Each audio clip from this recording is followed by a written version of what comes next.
नमस्कार, आप देख रहे हैं आप दी टुडे और मैं हूं आपके साथ वैशाली। आइए रुक करते हैं आज की खास खबर पर। अयोध्या के हनुमानगढ़ी के महंत द्वारा महाकुंभ के संदर्भ में समाजवादी पार्टी के संस्थापक, उत्तर प्रदेश के कई बार मुख्यमंत्री रहे व देश के पूर्व रक्षा मंत्री स्वर्गीय मुलायम सिंह यादव पर की गई टिप्पणी को लेकर सियासी घमासान शुरू हो गया है। समाजवादी पार्टी ने इस पर अपनी तीखी प्रतिक्रिया व्यक्त की है।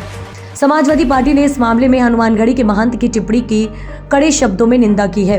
समाजवादी पार्टी के पूर्व गरौठा विधायक दीप नारायण सिंह यादव ने इस टिप्पणी को बेहद शर्मनाक बताते हुए कहा कि एक महंत को इस तरह की भाषा का उपयोग नहीं करना चाहिए। जिस तरह के शब्दों का प्रयोग टिप्पणी में किया गया है, उससे ये साफ हो गया है कि वह संत है ही नहीं। संत का अर्थ त्याग और तपस्या करना होता है। हो सकता है कि उन्होंने किसी राजनीतिक दल विशेष को खुश करने के लिए ये टिप्पणी की हो, लेकिन उन्होंने ये टिप्पणी उस व्यक्ति पर की है जो स्वयं हनुमान का भक्त है। स्वर्गीय मुलायम सिंह यादव के बारे में पूरा देश जानता है कि हनुमान भक्त भी थे।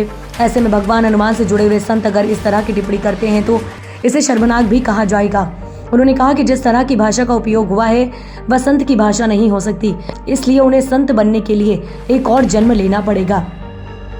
इसके साथ ही पूर्व विधायक दीप नारायण सिंह यादव ने यह भी कहा कि समाजवादी पार्टी के राष्ट्रीय अध्यक्ष अखिलेश यादव द्वारा यदि मुलायम सिंह को पिछड़ा, दलित व अल्पसंख्यकों का भगवान बताया गया है तो उसमें कोई अतिशयोक्ति नहीं है। जिसकी कोशिशों से गांव खुशहाल हुए हों, नौजवानों को नए रास्ते मिले हों, करोड़ों लोगों को न्याय मिला हो, वह निश्चित रूप से ऐसे सभी लोगों के लिए आस्था और भगवान का ही रूप है। देखिए, कोई भी व्यक्ति फ्री है क्या बोल रहा है, लेकिन अगर वो संत के भाव में है और हनुमानगढ़ी के से जुड़ा नाम है, तो उन्हें खुद विचार करना चाहिए कि वो किसकी महिमा घटा रहे हैं। कहते नहीं है कि व्यक्ति साधु का रूप तो ले सकता है, पर साधु बनना बड़ा कठिन है। संत के रूप की वेशभूषा में तो जी सकता है, पर उसे उसकी भेष उसे जमी उसके अपने जीवन में उतारने की बड़ी लड़ाई है। तो कोई किसी बड़ी संस्था से जुड़ा हो, बड़े मंदिर से जुड़े हों, हनुमानगढ़ी हमारे लिए आदर्श है। और वो जो व्यक्ति पर टिप्पणी कर रहे हैं, जिन व्यक्तित्व के ऊपर टिप्पणी कर रहे हैं, वो बहुत बड़े हनुमान भक्त भी रहे हैं। आदरणीय नेताजी हनुमान जी के बड़े भक्त रहे हैं। तो मैं कह सकता हूँ कि वो जो टिप्पणी है वो किसी राजनीति किसी खुश करने के लिए हो सकती है। वो अपनी दुर्भावना के कारण भी हो सकती है, उनके मन में कोई दुर्भाव हो। पर जिनके प्रति उन्होंने ये वक्तव्य दिया है, जो बात कही है, वो शर्मनाक है, गलत है। वो संत भाषा नहीं हो सकती। वो हनुमानगढ़ी के संत नहीं हो सकते, वहीं किसी और जगह के होंगे। वो रूप में हैं, पर वास्तविक में वो भगवान के भक्त नहीं हो सकते। किसी के प्रति भी इस तरह की टिप्पणी करना एक संत को शोभा नहीं देता। राजनीति में भी लोग मर्यादाएं रखते हैं, और जिन्हें या तो संत बनना अभी बन अधूरे संत हैं, वो उन्हें संत बनने के लिए बड़ी त्याग तपस्या करनी पड़ेगी।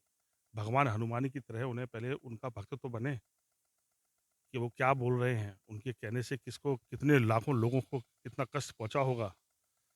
और जिस तरह की भाषा इस्तेमाल की है, वो संत भाषा तो हो ही नहीं सकती। अभी संत बनने के लिए उन्हें एक जन्म और लेना पड़ेगा।